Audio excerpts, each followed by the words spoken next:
Honourable members, please be seated.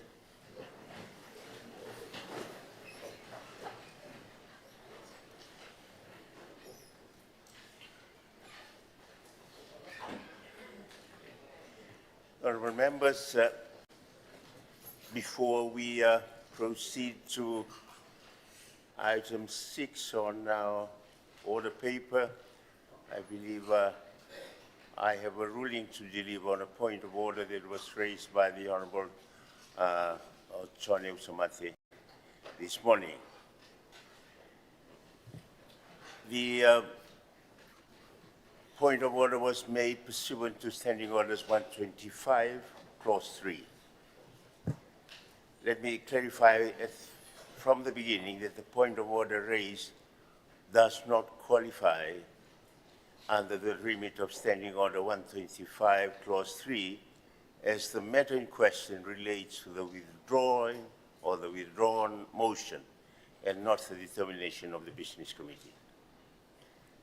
The matter in question relates to a motion for debate on Monday's order paper, and for the information of the honourable members, the Secretary General received the instructions that the chairperson of the Standing Committee on Social Affairs was withdrawing his third motion on Monday's order paper. Honourable members will note that the process for any withdrawal of motions is governed by Standing Order 46, Clause 4, and does not in any way necessitate a determination of the Business Committee under Standing Order 125, Clause 3.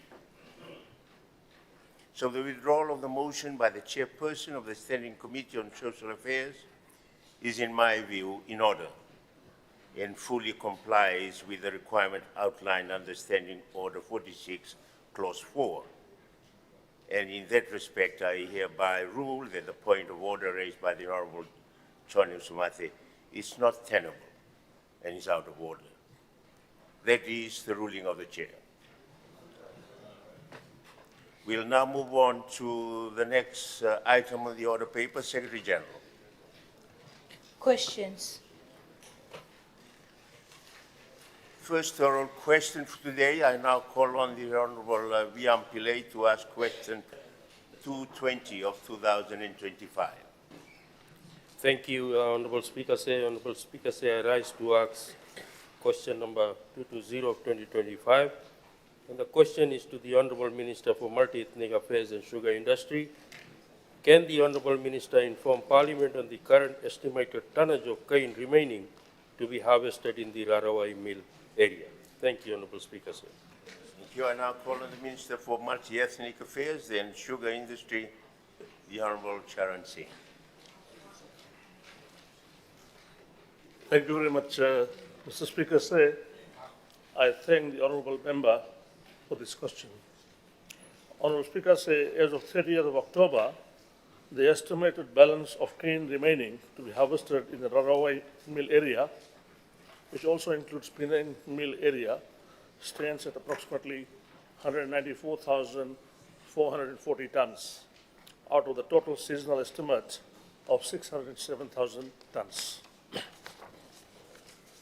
Mr. Speaker, this means that about 32% of the total crop remains unharvested, while 68%, equivalent to 412,560 tons, has already been harvested in the Rarawai mill area. Mr. Speaker, for the comparison, the Lautoka mill currently has an estimated 47,760 tons of cane yet to be harvested out of 346,500 tons, representing approximately 14% of the crop still standing. Currently, the Lautoka mill is crushing about 25,000 tons per week. And after September fire, we are transferring an average of 2,400 tons of cane daily to Rarawai and Lautoka mill. To date, a total of 74,494 tons of cane has been transferred from Rarawai to Lautoka for processing, costing government an additional 1,117,000 $1,410 in total. Honorable Speaker, sir, the decisive action taken by this government to provide $15 per ton transportation assistance to the farmers transferring cane from Rarawai mill area in Latoka mill, together with the directive to the Free Sugar Corporation to adopt a pragmatic quota distribution approach. One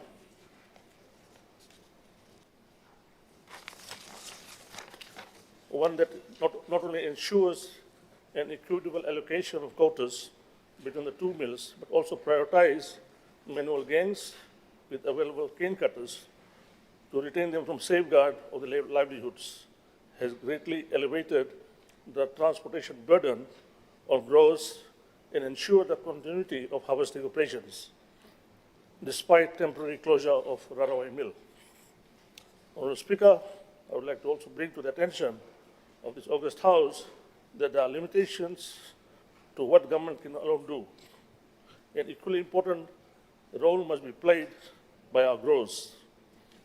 To date, a total of 425 growers, comprising of 175 from Latoka mill area and 250 from Rarawai mill area, have not yet commenced harvesting a single stalk of cane this season. These growers belong to 69 gangs, representing an estimate 12,915 tons of cane that remain unharvested. While many honorable members on the other side, including Mr. Pillai, appear more concerned about what the government is doing, I urge them to direct the same level of concern towards what's happening on the ground.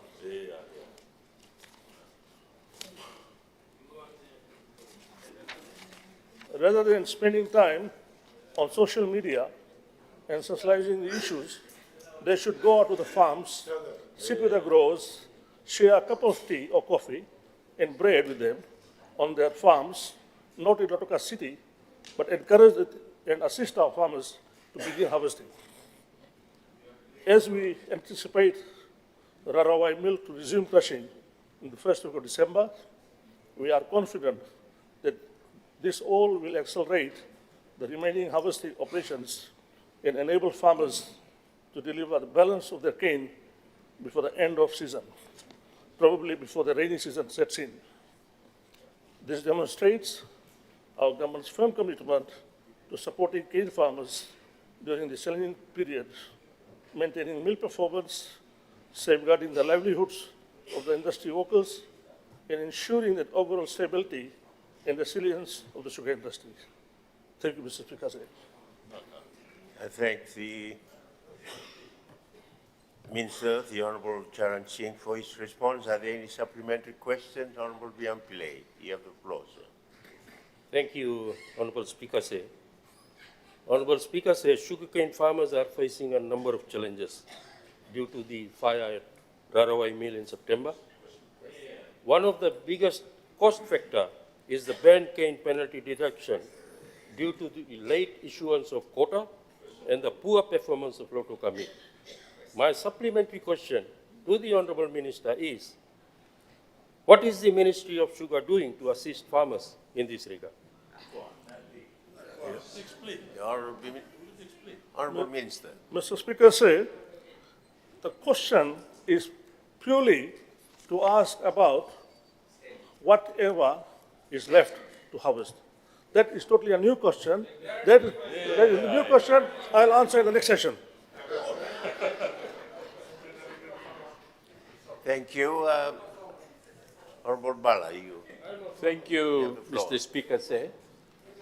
Based on the response by the Minister and considering the weather pattern that we have, it's unlikely that all canes will be harvested. I just want to ask Honorable Minister, is there any provision for compensation for all those farmers whose cane will not be harvested? This is in relation to the substantive question. Order. Mr. Speaker, rain, hurricane or cyclone is not controlled by me. It's controlled by God. If it happens, we'll then decide. Thank you. Honorable Leader of the Opposition. Honorable Minister, you don't control the weather, but the government controls the money. So you better give it to the farmers. The Honorable Minister has suggested for us to go and have tea and bread and with I would like to know from the Minister, when was the last time he shared a cup of tea and bread with the farmers in Ba? Because when I was in Ba, I was told that he only went to the mill and he's avoiding the farmers. So when was the last time you sat with the gang in Ba? The Honorable Minister. So I think the opposition leader hasn't been to Ba so relevantly. Only he just went to register his party. You went to register your party? You didn't get any signatures? Right? And I'll tell you one thing. I have been drinking tea and coffee with all the farmers for the last 10 trips I made to Ba. Honorable Koya. Yes, you have the floor, Honorable Koya. Thank you, Honorable Speaker. Thank you, Honorable Minister, for your answers. I have a very simple question. If that 190-odd thousand leftover tonnage that you're actually talking about from that particular area is to be processed in Lautoka, will Lautoka be able to process it? Do they have the capacity to do it? The Honorable Minister. Mr. Speaker said, I just answered to say that the Lautoka mill is currently crushing at 2,500 tons per day, and the Narawai mill is hopefully starting on the first week of December. And we should be able to finish crushing all. Thank you. Thank you.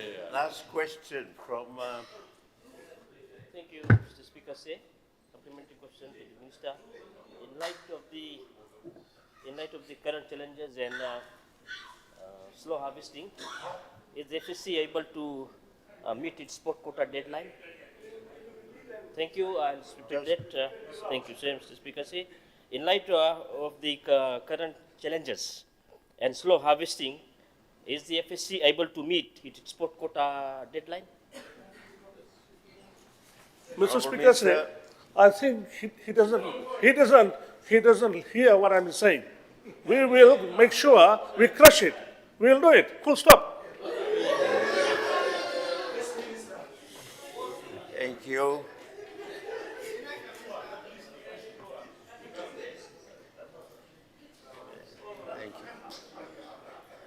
Thank you, honourable members. It was remiss of me not to acknowledge and thank the Deputy Speaker, Honourable Gregory Tambo, for ably, as usual, conducting the affairs of Parliament this morning. Thank you.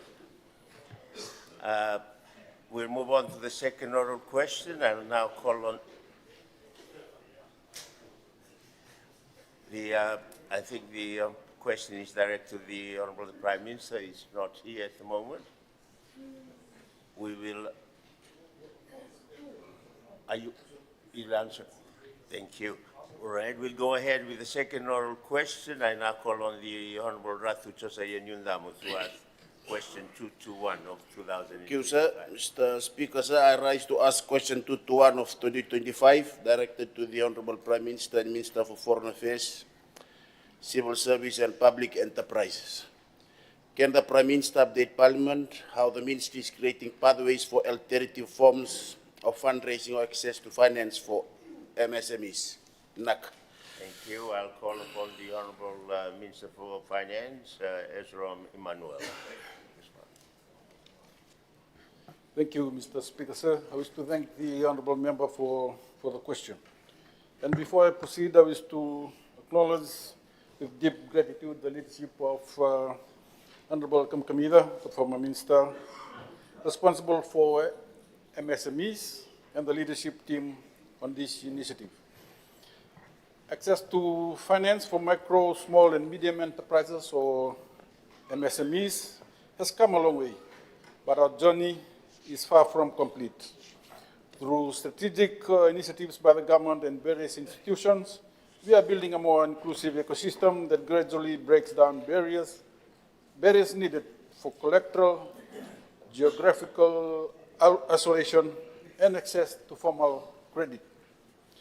In March this year, Parliament unanimously passed the Access to Business Finance Act, and this landmark legislation creates new and innovative ways for business, including MSMEs, to raise funds.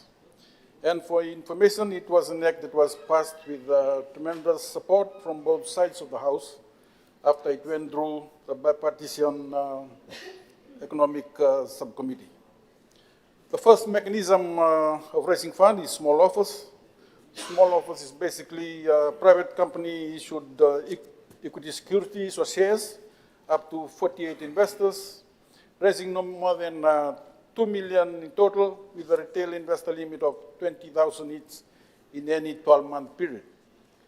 The second mechanism is crowdfunding, which provides a way of raising money on a approved online platform to fund businesses, including MSMEs. The third, Honorable Speaker, is the debt crowdfunding, which is a peer-to-peer lending platform service that matches lenders, eligible business borrowers, including traders, partnerships, and cooperative businesses offering debt securities. Total amount raised should not exceed 5 million in any 12-month period. Mr. Speaker, hence, for any business, whether starting out, growing, expanding, or diversifying, access to capital is essential. Around the world, one of the greatest challenges businesses face is securing the financing they need. There are numerous ways for businesses, both large and small, formal or informal, to raise funds. And these are important avenues. It is vital that we create clear and effective pathways for MSMEs to access finance, and that means developing innovative financing mechanisms tailored to their needs. Mr. Speaker, sir, to enact the legislation, an implementation task force was set up, bring together the regulator, Reserve Bank of Fiji, technical partners, Asian Development Bank, and the MSME Council, among others. This task force has been developing regulations, designing the mechanism for small offers and crowdfunding, and conducting awareness and education initiative to start with. The Cabinet has already approved the access to business funding small offer regulation, which is now with the Office of the Solicitor General for gazettal. The intention is to roll out implementation in phases, beginning with small offers and then progressively introducing the equity, and then the last would be debt crowdfunding. So what it means, Mr. Speaker, sir, under the regulation, there are 3 levels of investors: the retail investors, sophisticated investors, as well as wholesale investors. And there are limits for those 3 levels of investors. These limits are safeguards to protect investors and uphold the integrity of small offer mechanism to start with. Importantly, small offer is not a government grant or a subsidy. It is an avenue that allows private companies to raise capital by offering shares to known parties or institutions, something never before available in Fiji. A notable example, Mr. Speaker, sir, is how the mechanism can be used is, say, Toka Namara Property Limited or in Nandi. They have successfully engaged gravel extraction on community-owned land. Through this reform, Toka Namara PT Limited would be able to raise funds for the expansion of their business. This shows how resource owners' business can use the mechanism to increase capital, expand operations, and ensure long-term sustainability. The small offer regime is seen as a bridge for MSMEs to move to be a private company to raise funds through those level of investors, including the financial institutions, and to unlock financing opportunities. This was previously a privilege for larger companies raising capital through the South Pacific Stock Exchange. Mr. Speaker, sir, a lesson from Malaysia.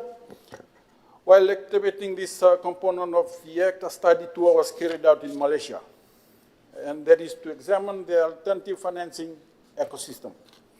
The delegation, including the Governor of Reserve Bank of Fiji, Fiji Investment Corporation Limited, South Pacific Stock Exchange, Sole FinTech, and the Asian Development Bank's Pacific Private Sector Development Initiative. Malaysia's success demonstrated that sustained growth in MSMEs financing requires strong coordination between regulators, government agencies, and the private sector.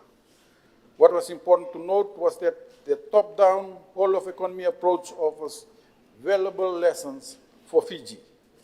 A key takeaway was the importance of education, managing expectations, and awareness.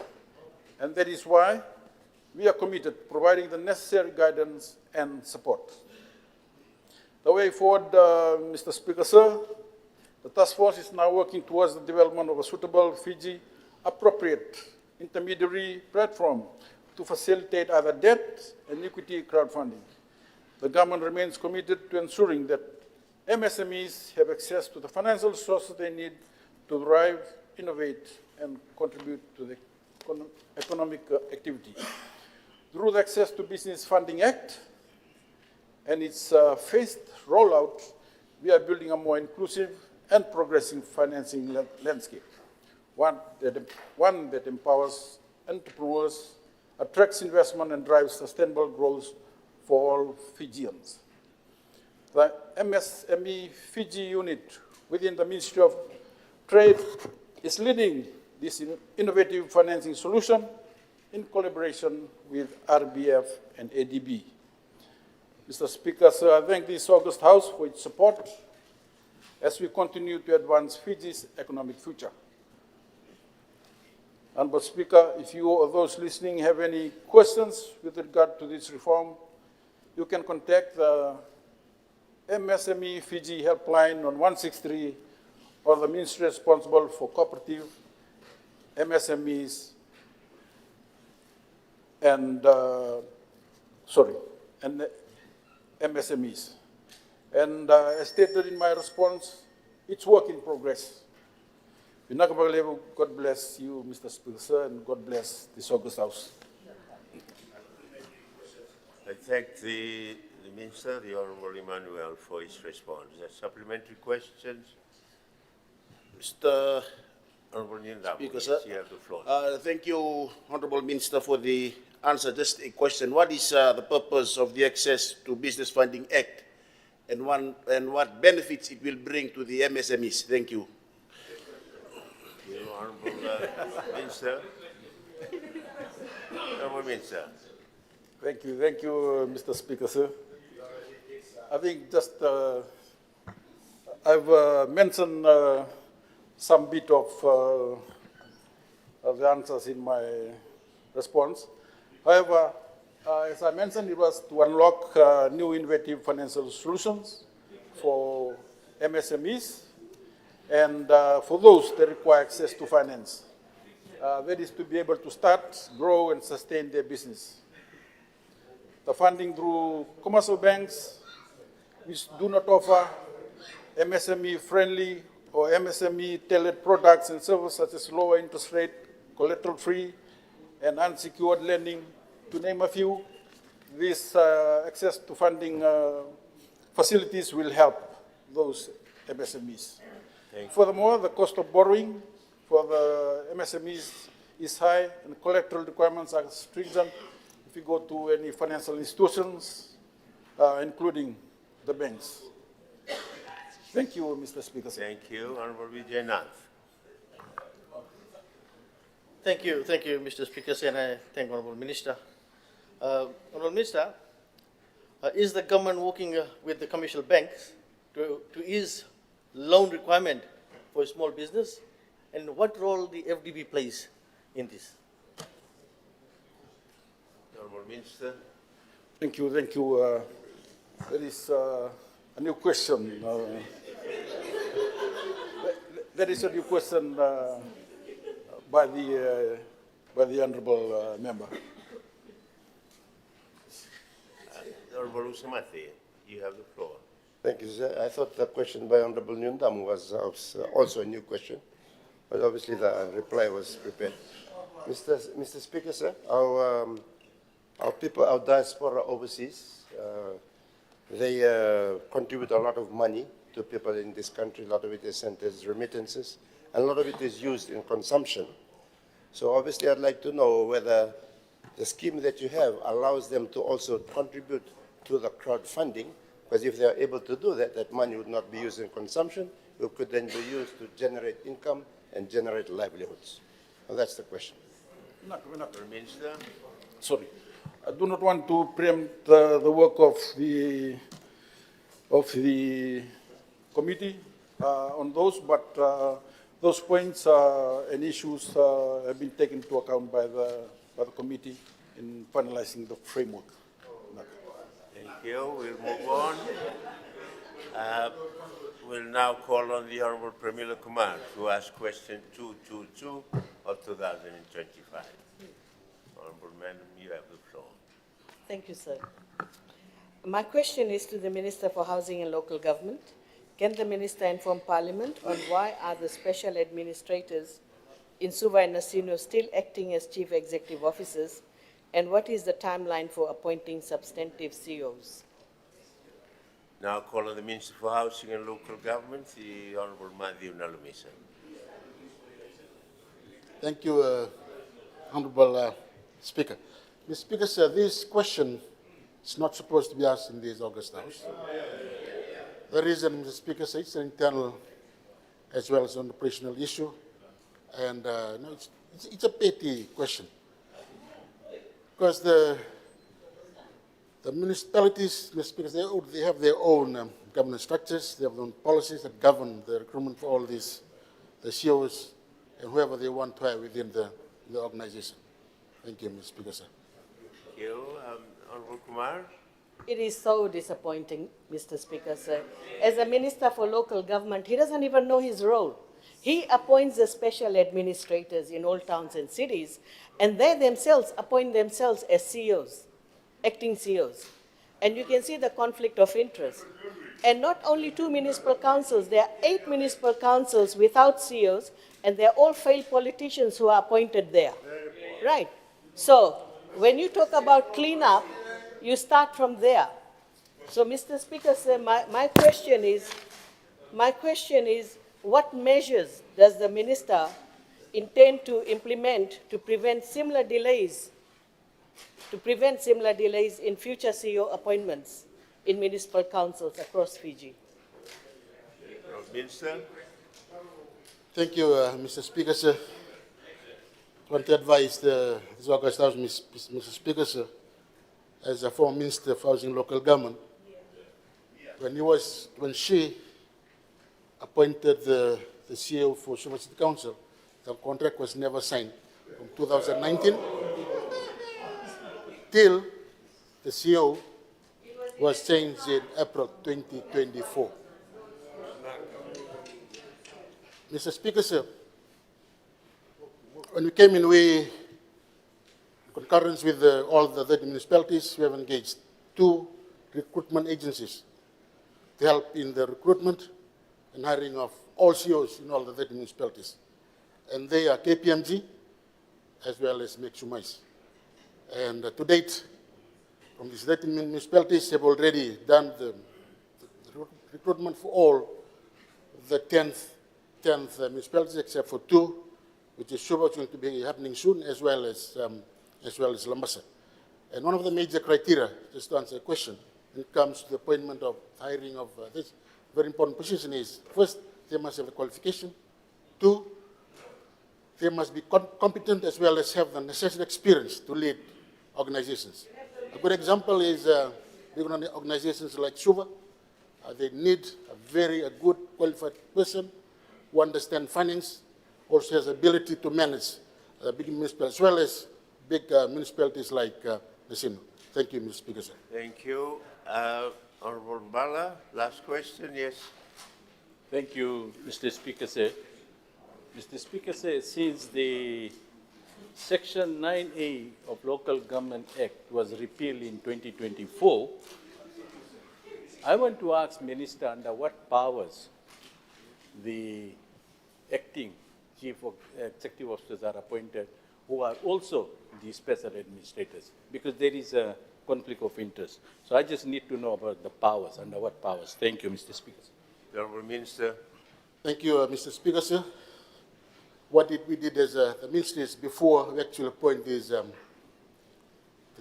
current special administrators to be acting CEOs, we have sought the assistance as well as opinion of the Solicitor General's office. So from that opinion, that from the basis of why we have engaged, also engaged that some of these current special administrators, even chair of some of these councils, to act as CEOs for these municipalities. Thank you, Mr. Speaker, sir. Thank you. We'll go to the fourth oral question. Honourable members, please note that oral question 223 of 2025 has dropped as it has been addressed through the ministerial statement by the Minister for Agriculture. And we'll move then to the fifth oral question for today. I will call on the Honourable Ram Chand to ask question 224 of 2025. Thank you, Mr. Speaker, sir. I rise to ask question 224 of 2025. The question is directed to Minister for Education. Can the Minister inform Parliament on the administrative measures put in place by the Ministry to ensure external examinations are conducted fairly? Now call on the Minister for Education, the Honourable Aseri Randon. Thank you, Mr. Speaker, sir. I wish to advise the Honourable Member that the administration of external exams are clearly stipulated in the policies of the Ministry, the policies of examinations and assessment, and it's publicly available, which he was in the Ministry before he could have accessed it. And answer the question that he's asking in terms of the administration in the website. Speaker, sir. The policy clearly states the administration of examinations, external examinations, from 6.1, 6.2, it states the registration of examination, the index numbers, the examination scripts, the examination details, subjects offered. Be fully aware of the information regarding the conduct of examination. Thank you, Mr. Speaker, sir. Thank you. I thank the Minister for the Honourable Randondro. Are there supplementary questions? Honourable M. Chan. Thank you, Mr. Speaker, sir. I'm fully aware of the policy, but the people, I think the people are not aware. That's the very reason why cheating in national examination is on the rise. And this threatens to undermine the credibility of Fiji's education system. Last year, there were cases of cheating, and I think the Minister is fully aware of that. My question to Honourable Minister is, what mechanisms are in place to monitor examination centres during external exams to ensure that invigilators uphold examination integrity, and what steps are taken to safeguard the confidentiality of examination papers before the exam date? The Honourable Minister. Mr. Speaker, sir, the incidence of cheating is probably from his time. If you can give us clarification of the details of, because it happened 10 years ago, still, give us the details and we'll tend to it. Allegations, these are allegations of cheating. Yes? Allegations or? Thank you. Honourable Vijay Nath. Thank you, Mr. Speaker. Sir, my question to Honourable Minister. Honourable Minister, what support is given to schools in rural and maritime areas to ensure equal exam conditions?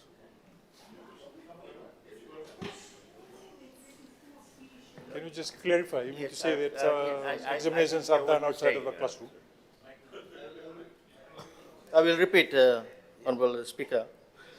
My question is, what support is given to the schools in rural and maritime area to ensure equal exam conditions. Exam conditions. Did you get the last bit of the question? I still. So everything is detailed in the examination.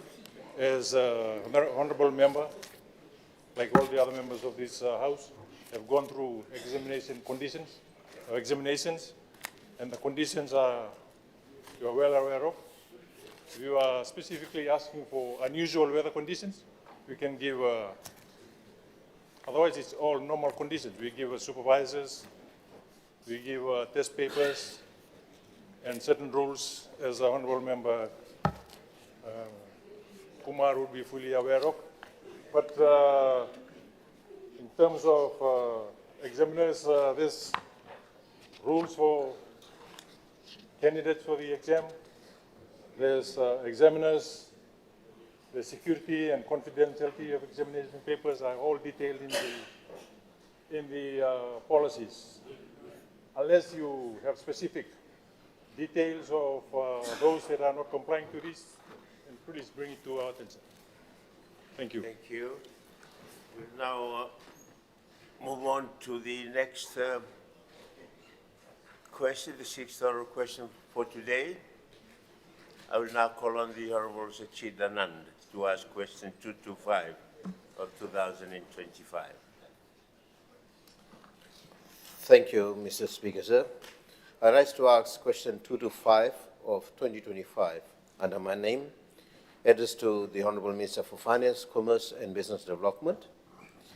Can the Honourable Minister inform Parliament on how government ensures that the local Fijian workers and businesses, especially MSMEs, benefit from the 212 investment projects valued around Fijian $6.2 billion? Thank you. Thank you. I now call the Minister of Finance, the Honorable Esrom Emmanuel. Mr. Speaker, sir. I thank the honourable member for the question. Mr. Speaker, sir, this government welcomes the pride and confidence, the remarkable level of investment confidence being shown in an economy, as reflected in the 212 investment projects valued at an impressive $6.2 billion. It is important for me to highlight the composition of these 212 registered investment projects in terms of their stages of implementation or development. These projects are at varying phases of progress, some still conceptual, others in pre-development, and a significant number already under construction.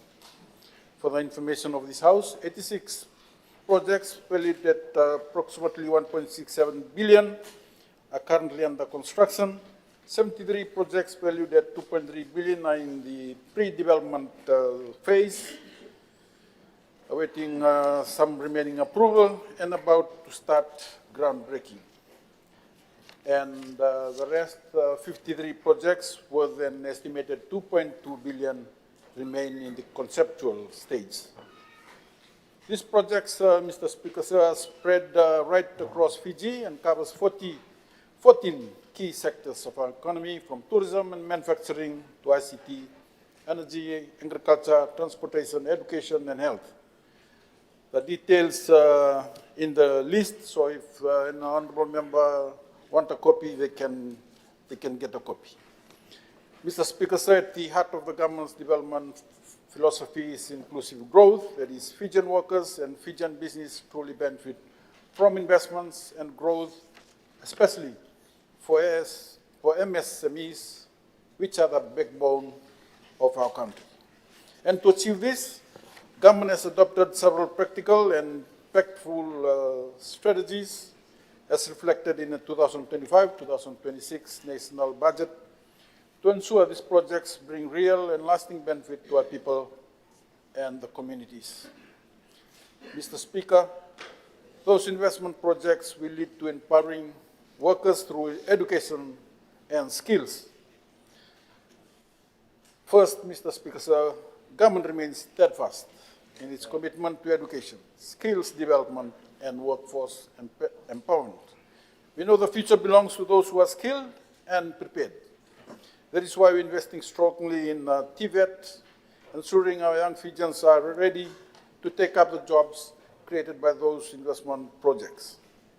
Through the 2025-26 budget, we are increasing TVET scholarships from 2,780 to 4,500, including expanded opportunities for students with special skills so that more Fijians can gain the technical expertise demanded by sectors such as construction, tourism, ICT, renewable energy, and manufacturing. We are acknowledging the gap that was there. In addition, the macro qualification grant expanded to 3,000 awards, targets early school dropouts, unemployed youth, and adults, providing short-term competency-based training in areas such as construction, hospitality, automotive, traditional handicraft, performing arts, community tailoring, and women's small business operations. This ensures that MSMEs and local entrepreneurs can actively participate in supply chains, provide services, and grow alongside major projects. For specialized skills not available locally, the government is expanding overseas TVET scholarships in priority fields such as water and sewerage, manufacturing, hydrology, aviation, nautical sciences, equipping Fijians with advanced capabilities to support high-value investment projects. By investing in these high-valued programs, Mr. Speaker said, the government ensures that our Fijian workers are skilled, employable, and ready to seize opportunities, while MSMEs are strengthened to supply goods, services, and expertise, turning the 6.2 billion investment pipeline into real jobs, business growth, and community prosperity. Secondly, Mr. Speaker, sir, we are making it easier to do business in Fiji, particularly for our MSMEs. Through the 2025-26 budget, the government has strengthened support for local businesses, ensuring that they can actively participate in our growing economy and the 6.2 billion investment projects. Key initiatives, including the Trade Enhancement Program, or TEP, which provides grants for micro and small businesses to upgrade equipment, diversify products, and supply goods and services for major projects. The other example is the Young Entrepreneurs Schemes, or the YES, which empowers recent graduates with grants, training and support to start ventures that engage in high-value chains linked to those investments, and the IHRDP, which supports majority Fijian-owned enterprises, cooperatives, and community groups to access funding for value-adding equipment, storage, warehouse, or ecotourism facilities, and diversification, ensuring local businesses can move from subsistence operation to being competitive suppliers to large investment projects. To ensure indigenous Fijians benefit, the Tauke Resource Owners Support and Development Fund provides interest subsidies on loans to help resource owners borrow and expand their business, enabling local enterprises and communities to participate in project supply chains. The NDP, or the Northern Development Program, builds capacity for MSMEs and the Northern Division to access opportunities in tourism, agribusiness, and infrastructure. Mr. Speaker, sir, the MSME strategy and national digital strategy strengthen business capacity, improve market access, and equip local firms with digital tools to engage effectively with large projects. Additionally, climate resilient partnership with ADB and the UNDP provides MSMEs access to insurance, risk mitigation, and technical support, enabling them to operate confidently alongside the major investments. Through this high impact initiative, Mr. Speaker, sir, Fijian entrepreneurs and MSMEs have a real seat at the table, whether through construction contracts, catering, transport, or supply chains associated with these 212 high-valued projects. Thirdly, Mr. Speaker, sir, the government has introduced targeted initiatives and concessions to ensure that Fijian workers and MSMEs directly benefit from our growing economy and the 6.2 billion investment projects. Key measures including the employment taxation scheme, which has been extended until 31st October 2026. The government has also introduced 150% tax deduction for donations to accredited startup programs, including business incubators and entrepreneurs, giving local MSMEs access to mentorship, innovation support, and capital for growth. There's other initiatives, Mr. Speaker. So the fourth, and we are not forgetting our farmers and rural entrepreneurs, the 2025-26 continues targeted agriculture and rural enterprise support, including fertilizer and equipment subsidies and cooperative grants. This initiative strengthens local supply capacity, allowing Fijian producers to better serve hotels, restaurants, and export markets, directly linking rural MSMEs to the benefit of large-scale investment projects. Finally, Mr. Speaker, sir, the government through Investment Fiji continues to streamline investment facilitation, cutting through bureaucratic delays and making it easier for business to access the information and approvals they need. A key part of this effort is the Business Now platform, which provides a central digital portal for business registration, license application, and access to government services. By making it easier to start and operate a business, Mr. Speaker, sir, the platform empowers Fijian workers and MSMEs to prepare for opportunities created by private sector investments. Mr. Speaker, sir, this investment will continue to generate ripple effects, creating employment, boosting demand for local goods and services, and reinforcing overall business confidence. The combined impact of all initiatives from skills training and MSME support to tax incentives, infrastructure investment, and transparent facilitation ensures Fijians are not bystanders but active participants in national development. This is how we build a resilient, inclusive, and prosperous Fiji, Mr. Speaker, sir, where investment grows communities, where success is shared, and where every Fijian has the chance to thrive. Thank you, Mr. Speaker, sir. I thank the Minister, the Honourable Emmanuel. Supplementary questions? Honourable Kumar first. Oh, can I just go back to the Honourable Nand? Thank you, Mr. Speaker, sir. I'd like to thank the Honourable Minister for a very comprehensive answer.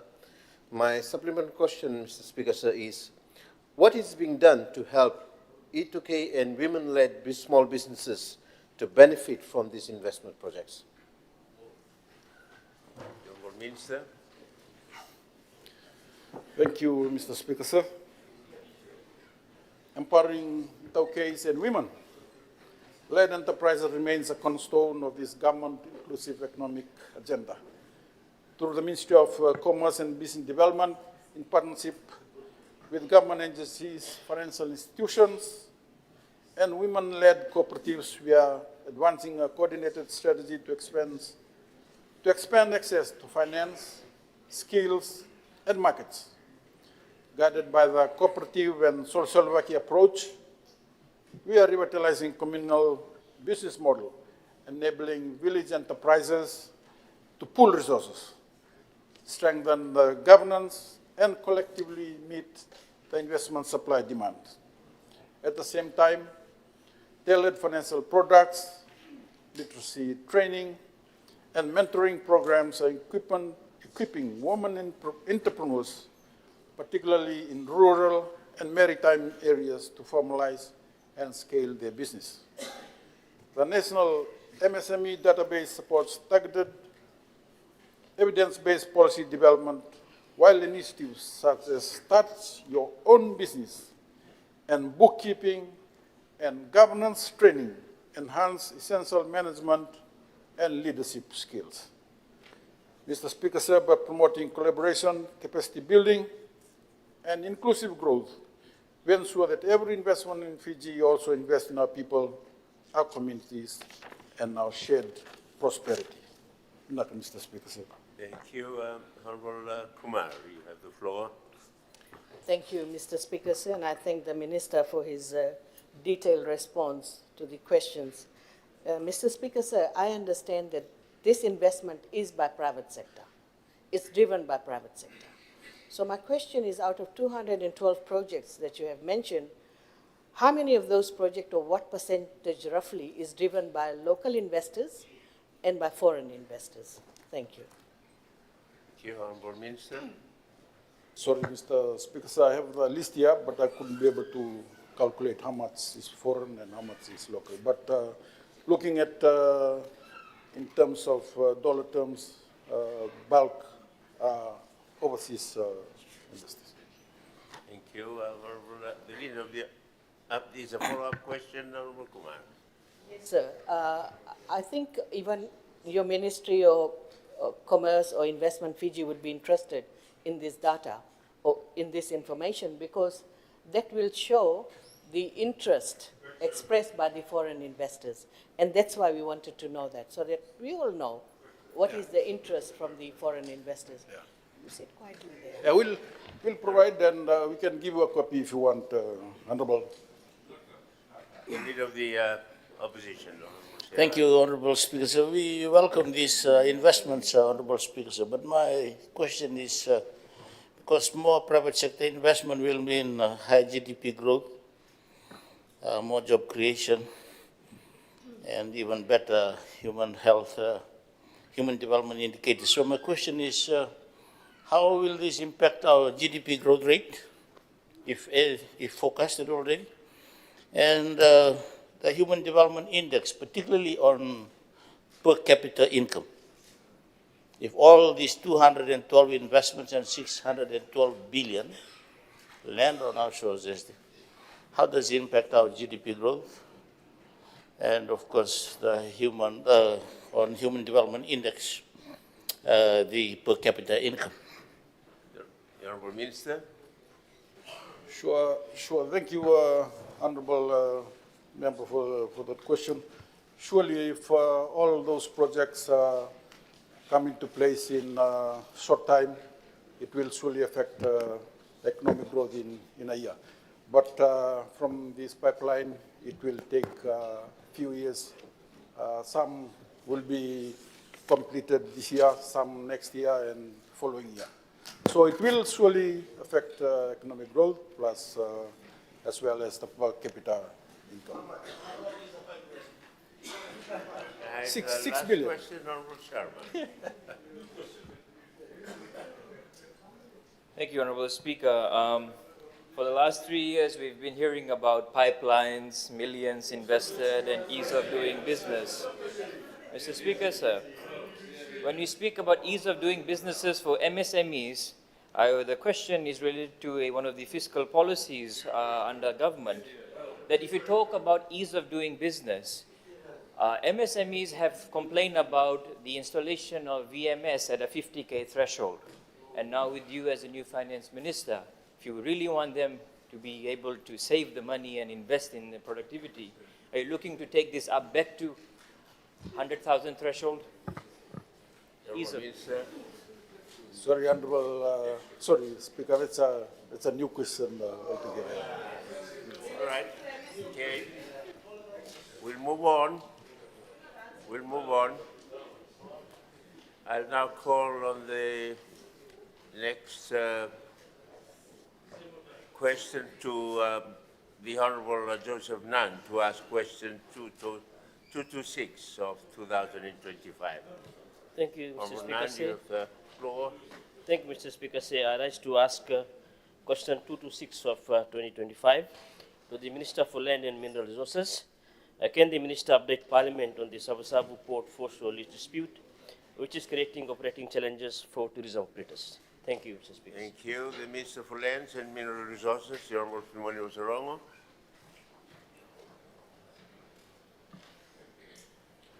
Thank you, Mr. Speaker, sir. There are 5 registered leases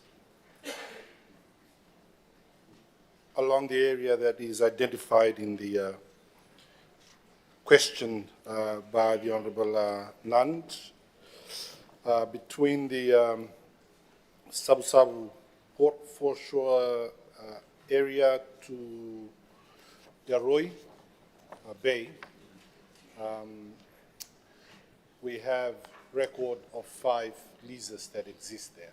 I'm not quite sure which lease he's attending to in his question that is in dispute.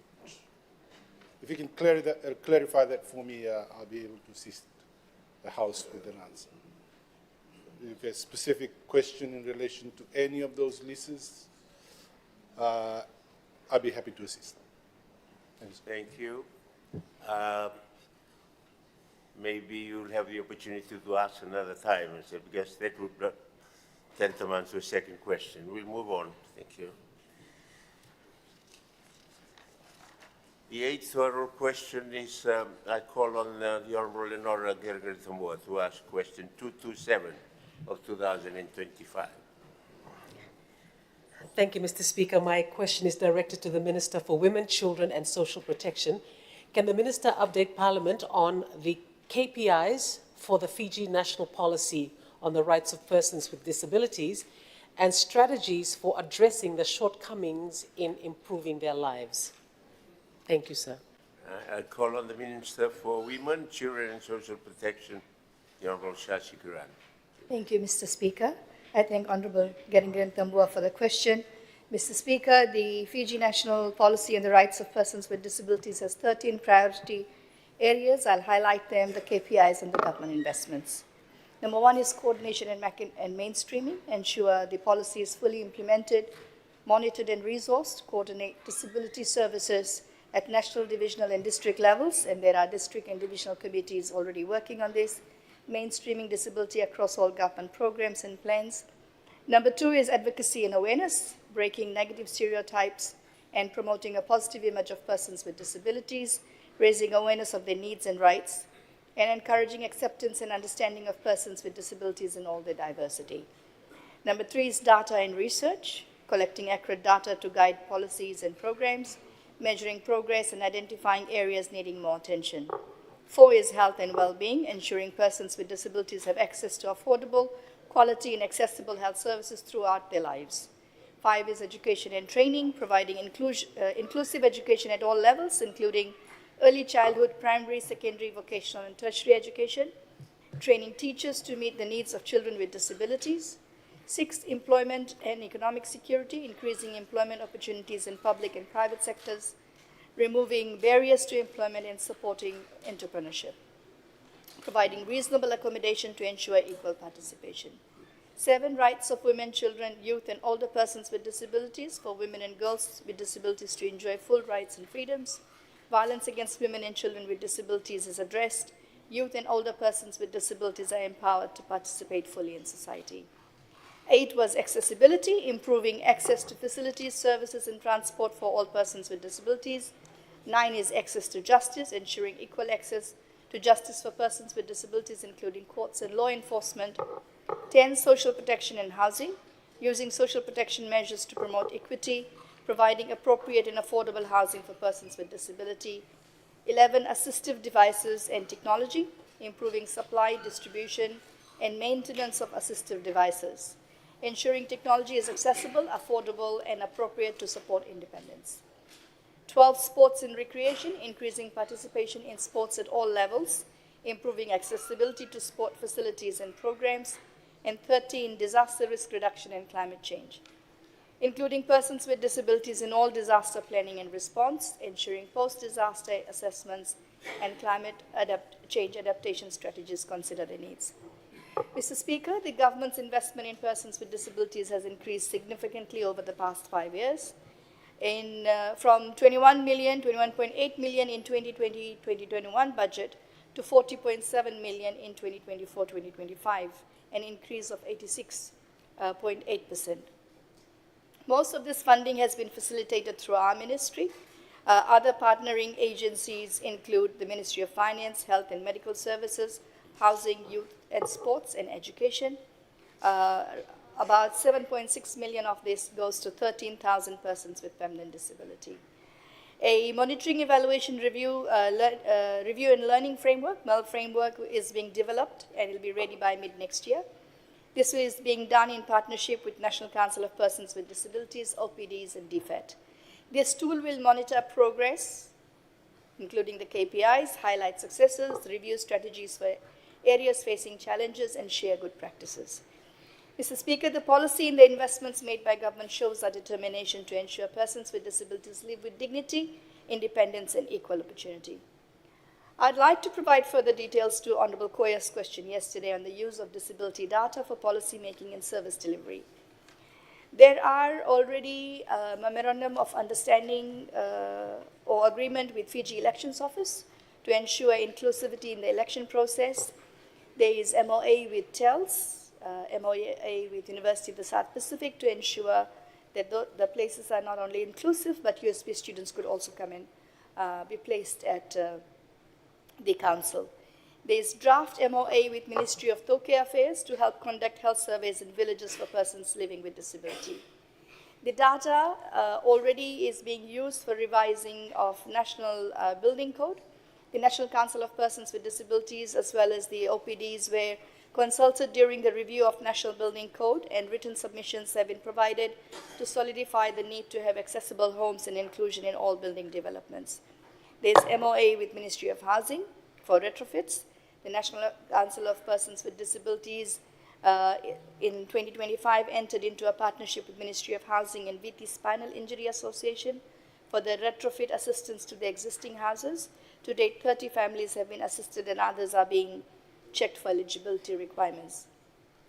Research conducted in the transport sector by NCPD and OPDs in 2023 found that there were low levels of accessibility overall, with only 23% of transport facilities accessible. Roads and footpaths should be disability friendly so that people who use mobility devices, including wheelchairs and those with visual impairments, can move on without danger. The Ministry would like to acknowledge Fiji Roads Authority for taking this into account. They're working on accessibility works in South Savo that will also include the jetty. The most visible changes to accessibility are in our major airports, and for that we'd like to thank the line ministries and their statutory bodies. However, we'd like to ask if developments for accessibility can also be made in smaller airports and airstrips. There's a lot of work to be done on making our seaports accessible. To strengthen mainstreaming, as mentioned earlier, and coordination across government ministries, the Ministry of Civil Service has drafted a disability inclusion policy to guide inclusive initiatives. Data available through FEMIS supports equitable financial allocation for inclusive education. The Data Hub is also essential to capture information on non-school age children with disabilities to ensure access to early learning opportunities. There remains a need to assess community awareness and understanding of the rights of persons with disabilities to strengthen rights-based advocacy, and that is being undertaken.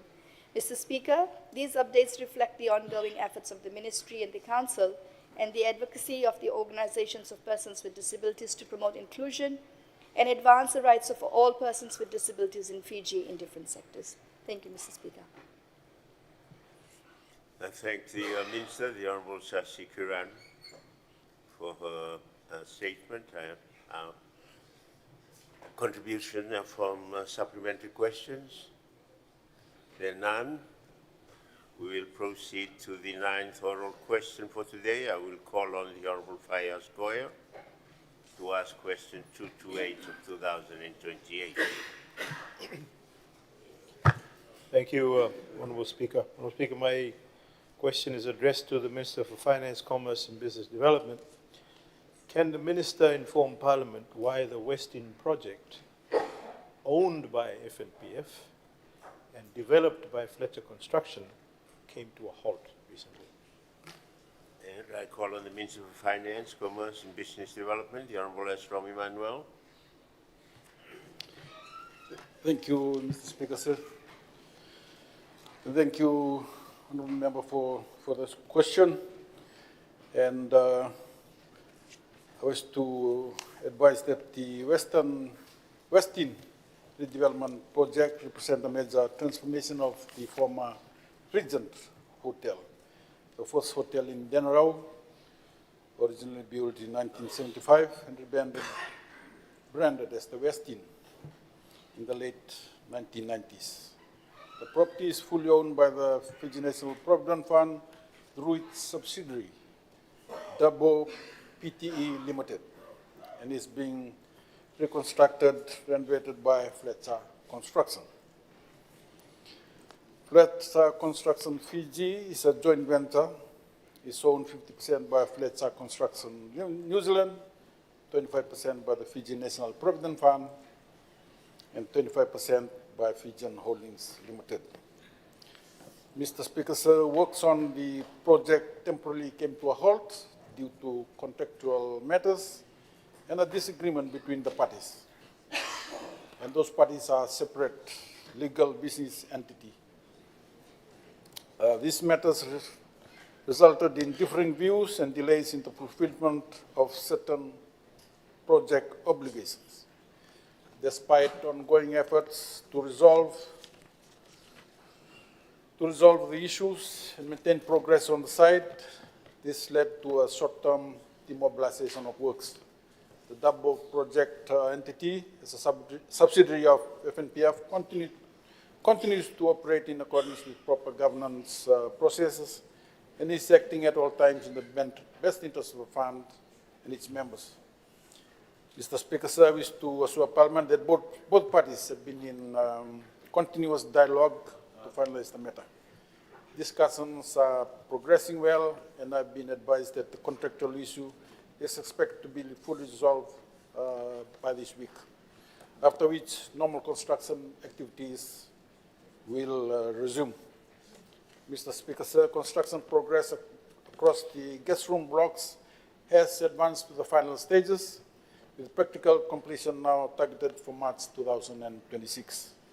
Achieving this milestone will be a major step towards the staged opening and will mark significant progress in re-establishing the West Inn as a premier destination. To support the property's business objective and brand relaunch, a staged opening strategy has been proposed to the operator. This approach will allow selected hotel areas to become operational ahead of full project completion, enabling early revenue generation while remaining works continue in non-critical zones. Mr. Speaker, sir, despite the complexity and challenges inherent in a large-scale redevelopment such as this, balancing the preservation of the hotel's historical character while introducing modern design and amenities, the Fiji National Provident Fund remains fully committed to completing the West Inn project and delivering a world-class hospitality asset that will strengthen our tourism sector and create long-term values for our members and for Fiji. Thank you, Mr. Speaker, sir. Due to the negotiation and consultation between the parties, I can't divulge any more information rather than the one I've provided due to the sensitivity of the issues and do not want to prejudge the discussion results or the resolutions. Thank the Minister, the Honourable Emmanuel. Supplementary, Honourable Koya. Honourable Speaker. Honourable Minister,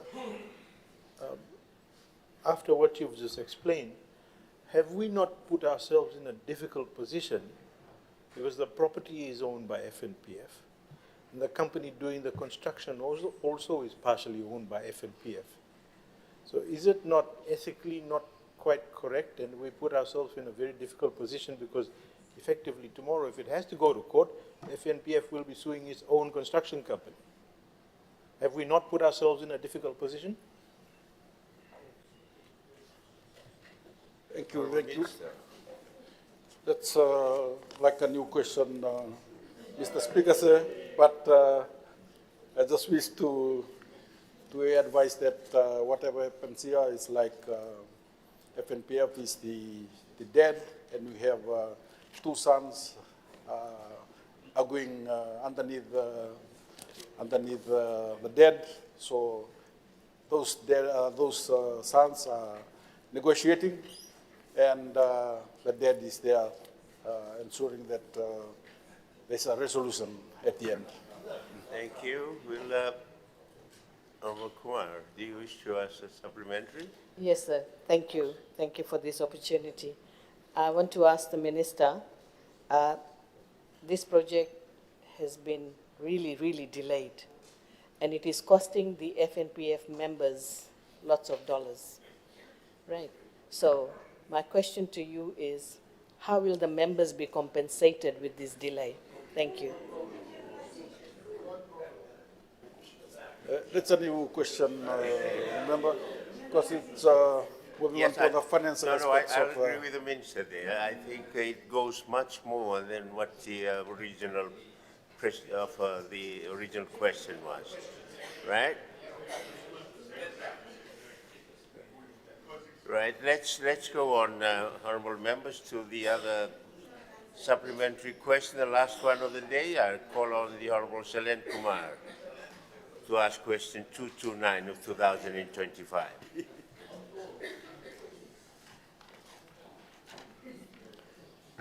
Thank you, Mr. Speaker. My question number 229 of 2025 is directed to the Minister for Health and Medical Services.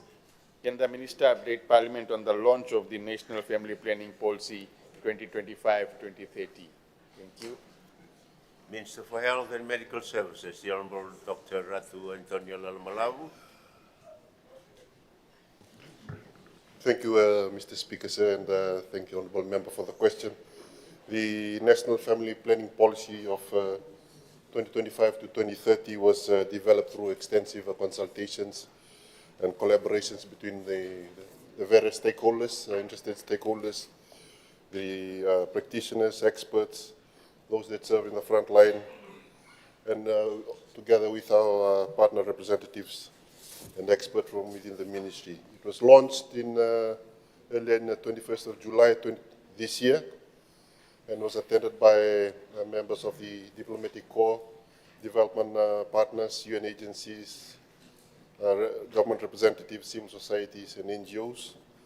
And the document is not just a policy, it's a historic milestone for our nation, as it reflects a unified national vision to improve health, rights, and the futures of every individual and family across our beloved country. And the policy itself outlines 4 key national commitments. 1, to ensure family planning services are accessible and inclusive. Secondly, to strengthen and revitalize the delivery of high-quality services that are available, acceptable, affordable, and provided by skilled personnel at all health facilities. To improve health service delivery for vulnerable populations, including people with disabilities. And 4th is to integrate family planning into Fiji's emergency preparedness response and recovery framework by 2030. I'd mentioned the 4 key commitments, and it's how we will operationalize it. It's through our extensive workforce and in terms of the facilities that are available throughout the 4 divisions. So we are very grateful that the policy is there, and now it's just to action the policy so that it has some impact on the ground with our people. Thank you, Mr. Speaker. Thank you, Mr. The Honourable Dr. Ratu Lalmalavu. Are there any supplementary questions? No.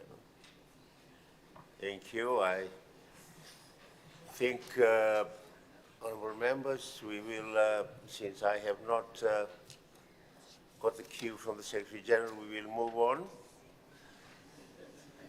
The considerations of the bills, and that is Secretary General. Consideration of bills. I now call upon the Minister for Fisheries and Forests, the Honourable Alithia Mbanyamalu, to move a motion.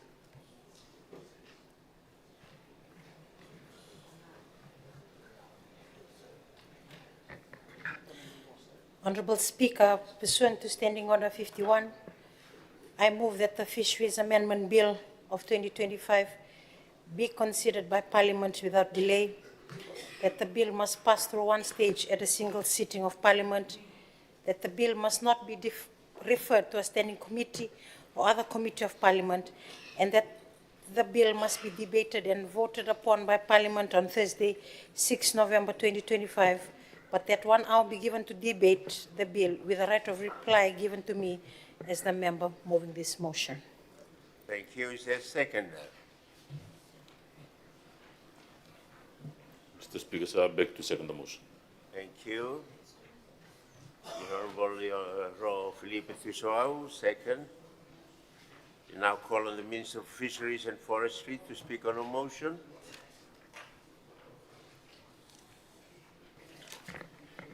Thank you, Honourable Speaker.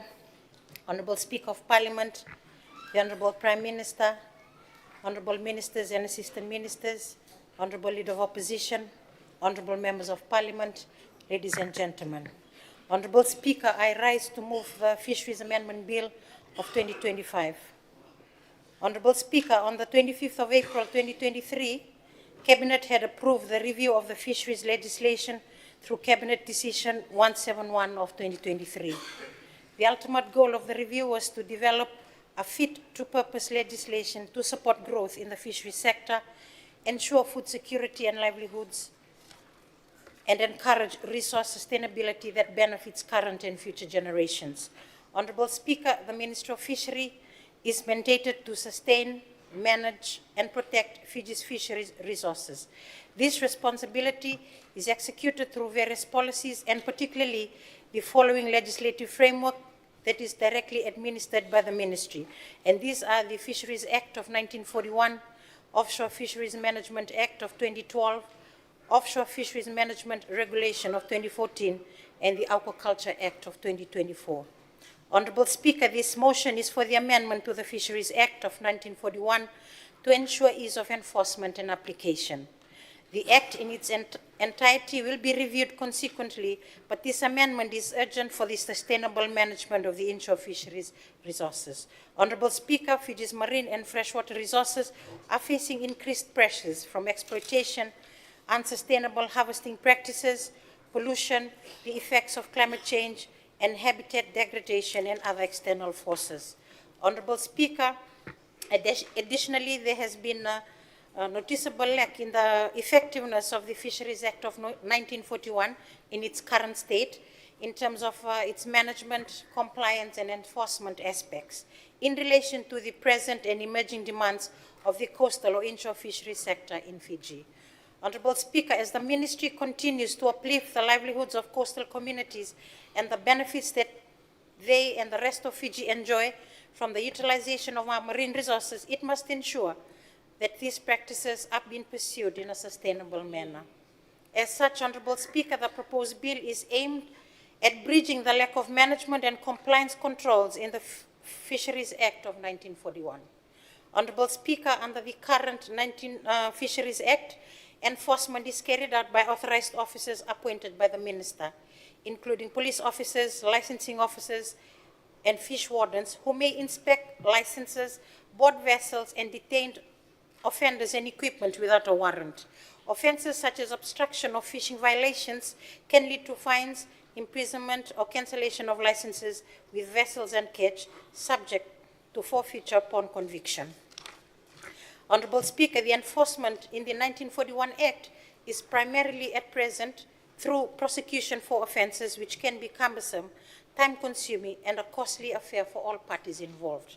Honourable Speaker, this proposed bill modernizes the enforcement and compliance framework by introducing the issuance of inshore fisheries fixed penalty notices as a first tier of deterrence against non-compliance apart from prosecution of offences in court. Honourable Speaker, this proposed bill strengthens deterrence and efficiency through higher penalties separating the individual and the body corporate. It addresses the concept of continued offence or repeated offences by imposing fines. This bill will be in adherence to and alignment with Fiji's current criminal procedure and sentencing laws. Honourable Speaker, the proposed bill introduces a new section on the appointment of authorized officers and further strengthens the power of authorized officers by providing the power to search on land premises, fishing vessels, or other craft engaged in the taking of fish. In doing so, Honorable Speaker, the bill broadens the scope of where a search can take place. Honorable Speaker, the proposed amendment also enhances the provision for the cancellation or suspension of licenses by setting out the specific grounds on which a license can be cancelled or suspended. Currently, the Fisheries Act of 1941 only provides for cancellation of a license upon conviction of an offence under the Act. In addition, Honorable Speaker, the appeal provision is introduced where a person aggrieved by the decision not to issue or renew a license or a decision to suspend or cancel a license may appeal to the minister within a set time frame. The Act of 1941 currently does not have an explicit appeal provision. Honorable Speaker, I therefore present this amendment bill in the efforts by the ministry towards the sustainable management of Fiji's marine resources utilization through a more efficient deterrence mechanism aligned to the oversight of Fiji's current criminal procedures and sentencing laws. Nasaka. I thank the Minister for Fisheries and Forestry, the Honorable Alithea Vaivalu. Honorable members, the floor is now open for debate on the motion. At the end of the debate, we will have the right to reply from the mover. Right, I don't see any volunteers on the intervention. We will now call on the Minister. Yes, Honorable Lausamante. Honorable Koya. Thank you, sir. Just a brief intervention. I think this is a bill that has quite a substantial amount of amendments, etc., that need to go into the Fisheries Act. And again, sir, the use of Order 51 to fast track it is being objected to by the opposition because it will require some thought. There are punishments that are with just cursory glance on it, there are punishments that are increasing. There are new definitions with respect to vessels, etc., and there are a certain amount of things in there that will need to be addressed through a committee looking at it very quickly, sir. It's something that can be done by a committee very quickly. It was not a substantial bill per se, but I really would like to know the reason behind it coming through on Order 51, and so expeditiously it needs to be done. What's the urgency? That's the question, sir. But from our perspective, it's not about what the content of the bill is, it's about the process in which it's actually going to go to debate, the Order 51 process. Do you wish to respond, Honourable Minister? One moment, Honourable Minister. Well, let me hear Honourable Usamata first. Thank you. Yes, thank you, Mr. Speaker, sir. I think this is all rather sudden, so to speak. Looking at what it's trying to do is not very complex, but I think one of the things that we have found, Mr. Speaker, is some of the bills that have come to committee seem rather small, but when it's looked at in detail, some that we're looking at currently in justice law, burial and cremation and quarantine, they look pretty simple. But when the committee went into it, they came up with all sorts of issues. So I think to give it today and then to debate it, is it this week? Tomorrow? I mean, 24 hours is not enough. This should have been given to us. If you wanted to do it this quickly, it should have been given on Monday. At least give us some time to go through it. But the ideal way to do this is to put it to a committee. Put it to committee so that the people's representatives, you and I, because you are the minister just bring up as something that has gone through the executive, there must be an opportunity for the people's representatives to also consult members of the public and the stakeholders. It's shortcutting, or this will be, it's not hogwash. People, we have the right to be able to look into this. And I'm saying this, Mr. Speaker, sir, because in the Justice Law and Human Rights Committee, we have seen small bills. And when we dig into it, there are things that need to be corrected there. To do this very quickly, Mr. Speaker, sir, there are going to be things, there are possibility of things just slipping through because you're fast tracking. That's all I'm going to say. Thank you. Honorable Kurillam Saw, yes. Thank you, Honorable Speaker. I just want to make a very short contribution. My view is that the level and the jurisdiction in which this new bill will affect the resource owners who are outside the ambit of where the fisheries officers can actually investigate and carry out the requirements with the bill. For instance, Honorable Speaker, it means very well to change an act that was established in 1951 to modernize it and bring it to the present. I'm just concerned that the level of policing now, the level of the jurisdiction and the action carried out by the fisheries officers to actually put this into context. If you look at the Maritime Islands, the closest two islands that have fisheries to the southern of Laos is basically Vanuatu and Lakemba. Then you have one at Tidia. Look at the islands in Lomeviti, it will be Ovalau and Ngau. There's none in Koro. So how do the rural fishermen will be able to be guided by this? At the moment, I am not sure the level of the roles of fisheries officers to be able to inspect and actually operationalize the existing legislation. I know there are huge gaps. There's huge gaps. If we are trying to stop the fishermen that come out from Vitilevu to fish on the within the Maritime Islands, that's fine. But what about the fishermen that actually fish within the islands? They are the resource owners. They must have license to be able to fish within their own fisheries areas. This is the problem. If you are not able, you cannot say that fishermen that come out from the main centers will be bounded by this regulation. This will also regulate the local fishermen that are the resource owners themselves. So if you want to do it, just make sure that it is consistent. Because you cannot say, oh no, I am a resource owner. I will not be bounded by these regulations. But a fisherman from Suva, Lautoka, or Lambasta that come out and fish within my traditional boundaries, they will be confiscated. So I think there has to be a lot of issues that needs to be thought about it. I mean, yes, by all means, update the regulations, update the act to fit in what we need today.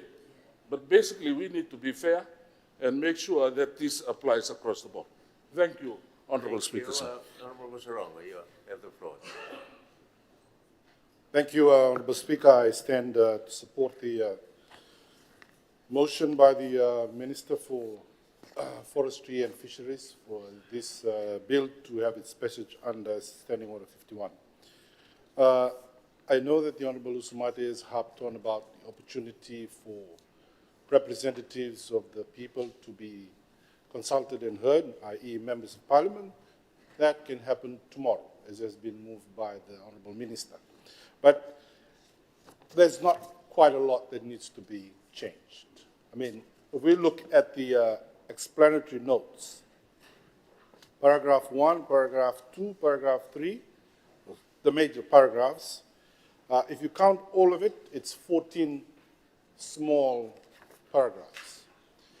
But they only consist of 8 amendments, and they come from 2.2 to 2.9.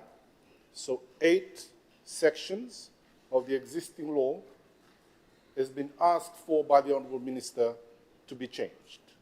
And they are very small, minor amendments. They're small. They're not really go to the heart or the depth of the intent of the Fisheries Act. Although, the point that has been raised by the Honourable Minister is it has come to the right time now for these amendments to be introduced because they fix operational hiccups that the ministry continue to have. And so there is an explanation of the urgency, thank you, of the urgency in which this bill needs to take its passage through Parliament. So if we take the 8 amendments that have been sought, 2.2 to 2.9, the Leader of Opposition and his group can separate the paragraphs one by one, all amongst themselves, and they still have 3 members to spare. And so that's the reason why I say, you can't really say, oh, it can't be dealt with in 24 hours. It can. They're small amendments, and I'm sure with the collective brain power of the Leader of Opposition and his group, as I said, is with Standing Order 51, they're the masters of this. We know from history they master Standing Order 51, and they would even expect the opposition in their days to traverse over larger amounts of amendment bills. So I think with the urgency, Mr. Speaker, that has been alluded to by the Honourable Minister for Forestry and Fisheries, and the fact that operational hiccups continue to be experienced, it is an opportune time for this. This is one of those bills where Standing Order 51 would be much justified. And so I stand in support of that motion. Thank you, sir. Thank you. And we will now call on the Minister of Fisheries, Honourable Maraj. Honourable Speaker, I wish to differ from my colleague this side in terms of opposing the bill coming under 51. I have my own reasons for that, and my reasons are we should practice what we preach. Yes, we have brought in bills under 51, Honourable Speaker, no doubt in that. Opposition were given a day or so to debate on the bills. But who were those people who said that we won't bring a single bill under 51 when we come into the government to the citizens of this country, Honourable Speaker? It wasn't any of us. I can definitely see the faces on the other side who were advocating on this. I don't want to name them, they know very well. Honourable Speaker, this is the reason I would support the Minister for Fisheries and Forestries for saying something else to the general public during elections and doing exactly opposite when they are in the government on the same agenda that they were advocating during the elections, that we won't bring any bill under 51. We will listen to the general public. We'll take all the bills to the general public for consultation. It's your government, your voice. We'll hear your voice, Honourable Speaker, before we actually present any particular bill. So thank you very much for bringing it under 51. Vinaka. Honourable the Acting Attorney, do you wish to contribute this? Mr. Speaker, sir, Order 51 is in the standing order because for a specific reason. That's all. So you can't stand up and say, why use 50? Because it's here. And when was the last time you used it? Answer that. You don't. It's a policy. A policy to address the lacuna in terms of enforcement. People go to Nerai and Ngau and fish and come back. The fishing wardens cannot prosecute them. Simple reason, because the law is enough. You haven't done that. That's what we tend to do. There will be an overhaul, but this is for this. The people, the Turang Nikoro, this is what they need. And you are harping about. Yes, we are. It's really difficult to talk to the other side. It's like they are sleeping. You know? Mr. Speaker, if I may just outline 4 reasons why Order 51. The current Fisheries Act 94 is outdated, inadequate for today's enforcement compliance needs. Accountability, that's what we're doing right now.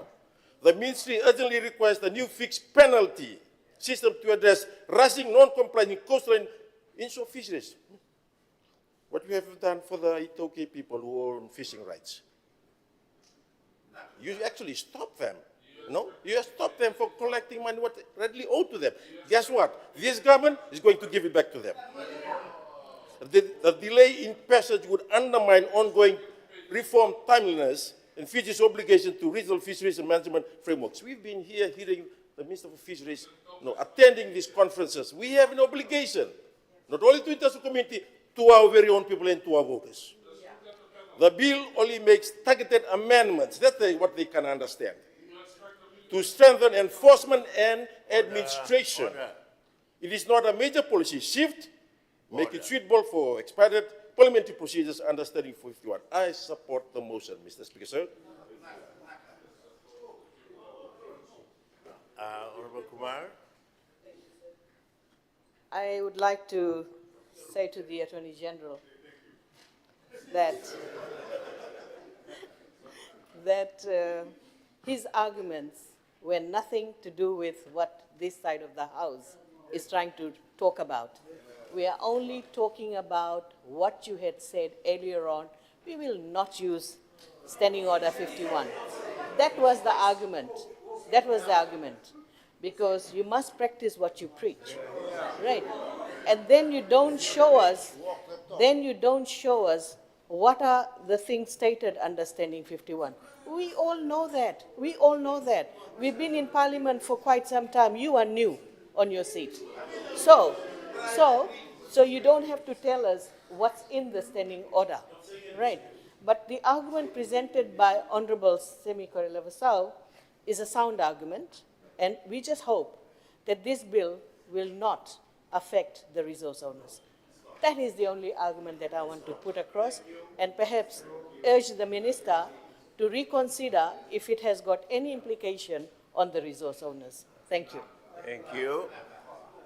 All right, now I'll call on the Minister of Fisheries and Forestry to speak in reply.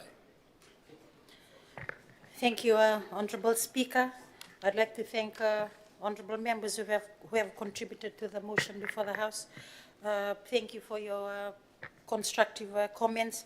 And again, Honourable Speaker, I just wish to highlight that due to the emerging demands of coastal and inshore, from the coastal and inshore fisheries sector, the Ministry is bringing forward the amendment bill so that we would be able to bridge the lack of management and compliance controls that is currently in the Fisheries Act. And to Honourable Koya and Honourable Usmate, the inshore fisheries management bill is currently with the Solicitor General's office, and when I table it next year, it will definitely come to the committee before it is brought back to be passed. Vinaka. Thank you. The Parliament will now vote. The question is pursuant to Standing Order 51. That the Fisheries Amendment Bill 2025 be considered by Parliament without delay. That the bill must pass through one stage at a single sitting of Parliament. That the bill must not be referred to a standing committee or other committee of Parliament. And that the bill must be debated and voted upon by Parliament on Thursday, 6th of November 2025, but that 1 hour be given to debate the bill with the right of reply given to the Minister for Fisheries and Forestry as the member moving this motion. Does any member oppose the motion? There being opposition, the Parliament will now vote. Open the vote.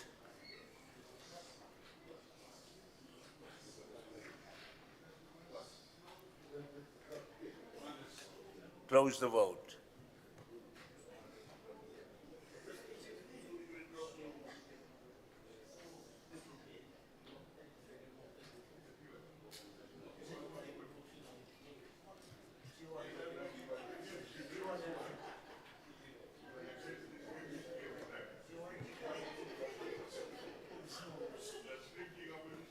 The results of the vote are as follows: 39 ayes, 12 noes, and 4 have not voted.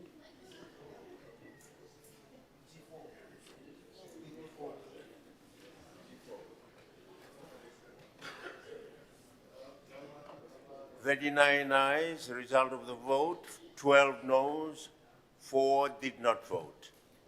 The motion is passed by majority.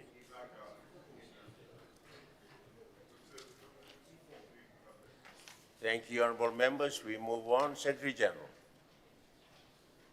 Motion pursuant to Standing Order 130.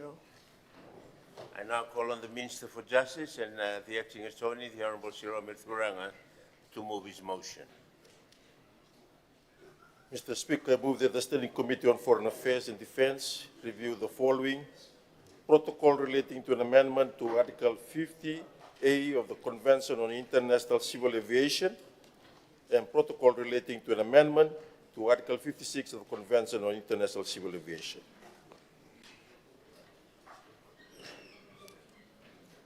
Is there a seconder? Mr. Speaker, I beg to second the motion.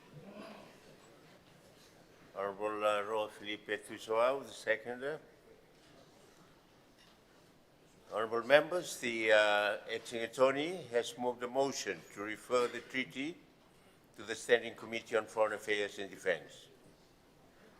I can confirm that the Honourable Acting Attorney has provided me with copies of the treaty and written analysis as required by Standing Order 130, Clause 2. Therefore, pursuant to Standing Order 130, Clause 3, the treaty and analysis stand referred to the Standing Committee on Foreign Affairs and Defence for consideration and review. The committee may table a report to Parliament no later than 30 days from today. Thank you, honourable members, and we will proceed to the next item on the order paper. And it is adjournment, honourable members. This brings us to the end of today's sitting, honourable members, and Parliament is now adjourned until tomorrow at 9:30.